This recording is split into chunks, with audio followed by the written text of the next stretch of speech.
এই যে বন্ধুরা, আমি এখানে ইলিশ মাছ নিয়েছি 8 পিস। এটা 600 ওজনের ইলিশ মাছ ছিল, খুব একটা বড় না। আমি একদম আজকে বাঙালি স্টাইলে রান্না করব। প্রথম থেকে একদম ভিডিওটা শেষ পর্যন্ত দেখবেন, আর দেখার জন্য আমাকে একটা অবশ্যই সাবস্ক্রাইব করবেন। এখানে আমি দেখুন একবারে 1 চামচ, চা চামচে একটুখানি এই দেখুন 8 পিস মাছ রান্নার জন্যে আমি এইটুকু সর্ষে একটা মিক্সিং জারে নিয়ে নিয়েছি। সামান্য সর্ষে, কিন্তু বেশি না, অল্প, আর কালো সর্ষেই লাগবে। আর এখানে কাঁচা লঙ্কা, ঝাল, যারা যেরকম ঝাল খান সেরকম ঝালের জন্যে আমি এখানে 6টা নিয়ে নিয়েছি। আমরা একটু ঝাল খাই, ওই জন্য 6টা কাঁচা লঙ্কা নিয়ে নিয়েছি। এটা আমি আগে সর্ষেটাকে গুঁড়ো করে নিই, তারপরে কাঁচা লঙ্কা দিয়ে পেষে নেব। আর এখানে নিয়েছি ফোড়নের জন্যে আরও 4টে এক্সট্রা কাঁচা লঙ্কা, আর একটু হাতে ঘষে কালো জিরেটা রেখে দিয়েছি। প্রথমে আমি মাছটাকে লবণ হলুদ দিয়ে একদম মেখে নেব। অল্প লবণ দেবো, কেন এটা সমুদ্রের মাছ, এমনিতেই লবণ লবণ থাকে। অল্প হলুদ দেবো,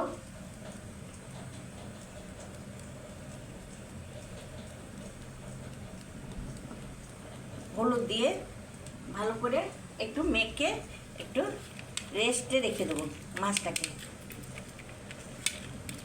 মাছটাকে ধুয়ে নিয়েছি, ওই জন্য সঙ্গে সঙ্গে জলটা একটু বেরিয়ে যায়। একটা ঢাকা দিয়ে রেখে দেবো। থাক, আমি যতক্ষণ মশলাটা করে আনি। আমি সর্ষেটা বেটে নিয়ে চলে এসেছি। আমি একটু জলও দিয়েছি।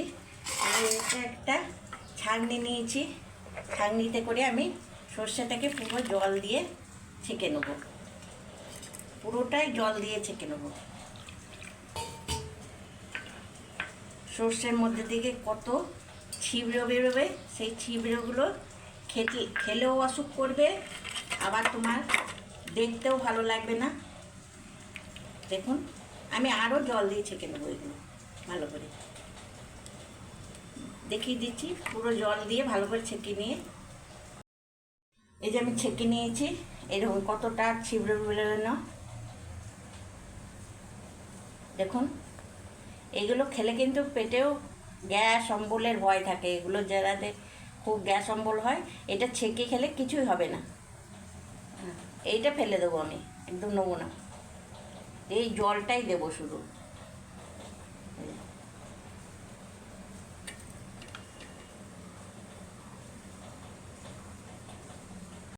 গ্যাসে আমি কড়াই বসিয়ে দিয়েছি, কড়াইয়ের মধ্যে দিচ্ছি তেল।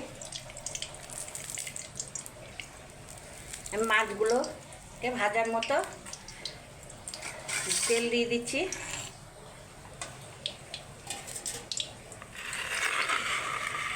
তেলটা আমার গরম হোক। মাছগুলো যে এবার এই দেখুন, মাছ থেকে জল বেরিয়েছে, এই যে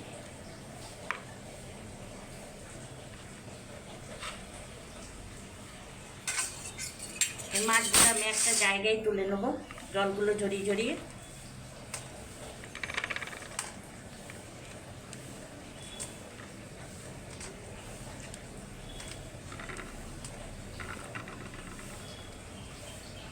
এবার জলটাকে ফেলে দেবো, ধুয়ে আনবো। এই তেলটা আমার গরম হয়ে এসছে, আমি একটু লবণ ফেলে দিলাম কড়াইয়ে। এবার মাছগুলো দিয়ে দিচ্ছি। গ্যাসটাকে একটু হালকা সিমে দিয়ে দিচ্ছি, কেন আমার খুব গরম হয়ে গেছে। মাছ দেবো, একটু তুলবো, একটু ভাজবো না।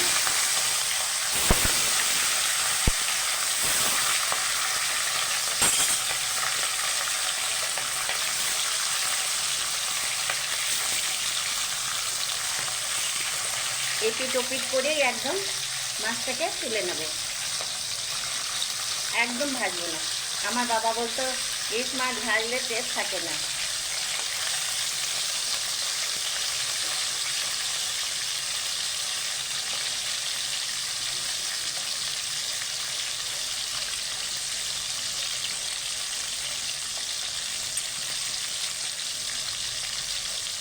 যারা আমার এই ভিডিওগুলো দেখছেন তাদেরকে বলছি, আমি কিন্তু ঘটি বাঙাল দুটো মিশিয়ে আসি, ওই জন্যে আমি ঘটি বাঙালের রান্না দুটোই পারি করতে। এই আমার ইলিশগুলো আমি এবার তুলে নিচ্ছি। একদম বেশি ভাজা হবে না, তাহলে ইলিশের একদম স্বাদটা পুরো নষ্ট হয়ে যাবে।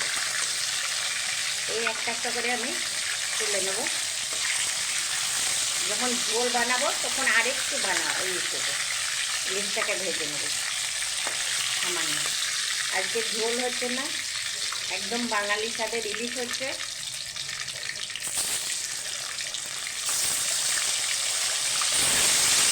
আমি এই সব ইলিশগুলোকে ভেজে তুলে নিচ্ছি।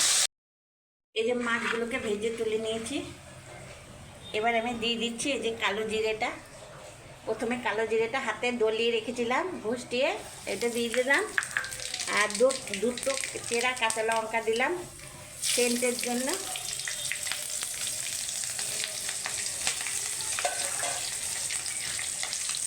এইখানে এই জলটা দিয়ে দিচ্ছি। এত খুব ইজি রান্না একদম, কিন্তু খেতেও খুব সুস্বাদু।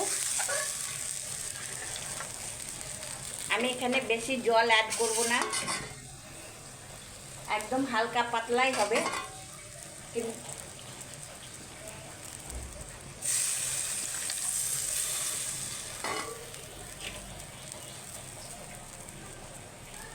এখানে আমি হলুদ দিয়ে দিচ্ছি, কিন্তু খুব অল্প।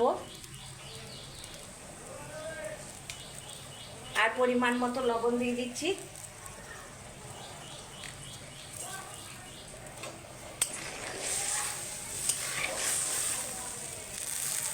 দিয়ে আমার ঝোলটা ফুটুক, এর বেশি আমি আর জল দেব না। এই কাঁচা লঙ্কা দুটো দিয়েছি, আর দুটো দিয়ে দিলাম। আমার কাঁচা লঙ্কা জ্বলিয়ে ভাত খেতে হেভি লাগে। ঝোলের বা মাছের ঝোলের হোক বা মাছের ঝালের হোক, কাঁচা লঙ্কা আমার মেয়েরও ফেভারিট।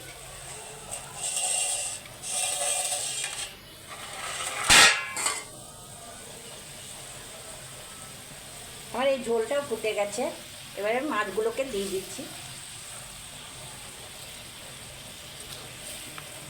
ইলিশ মাছ একটু আগে দেওয়াই ভালো, কারণ আমি খুব একটা তো ভাজিনি, একটু ফুটবে। আমি ফুটিয়ে নিয়ে গ্যাসটাকে একদম সিমে দেবো, দিয়ে আস্তে আস্তে 15-20 মিনিট মতো রান্না করে নেব। এই যে আমার ইলিশটা হয়ে গেছে, দেখুন আস্তে আস্তে ফুটছে, কি সুন্দর হয়েছে দেখুন। জাস্ট গরম ভাতের সঙ্গে জমে যাবে।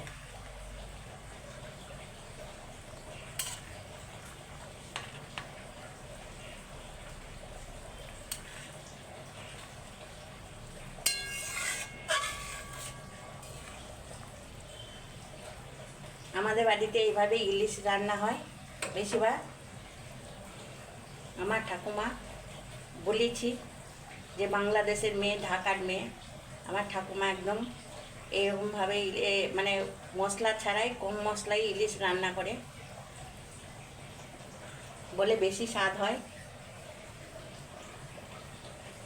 একদম ভাতও হয়ে গেছে আমার, ভাতটাও দেখুন একবারে ফরচুন চালের ভাত।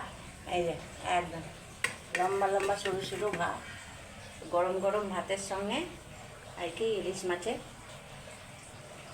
ঝাল।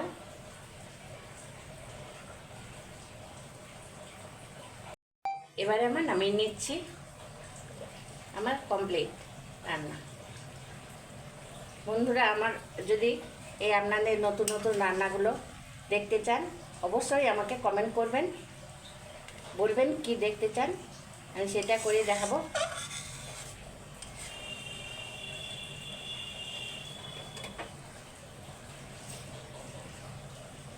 থ্যাংক ইউ বন্ধুরা, ভালো থাকবেন। আমার রান্না হয়ে গেছে, আমি নামিয়ে নেব।